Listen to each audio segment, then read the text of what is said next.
In front of me is Honor 8 and today I would like to show you how you can clone apps.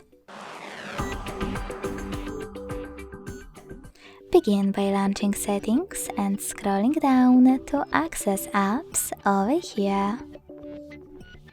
Then select App Twin and tap on grey switcher next to any of your available apps that you wish to clone.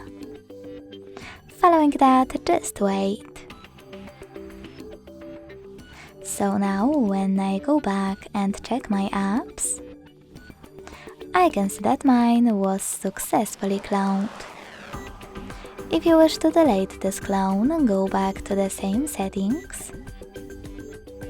Tap on blue sweater next to one of your apps and confirm your choice in the pop-up. Thanks so much for watching. If you enjoyed this video, leave a like, comment and subscribe.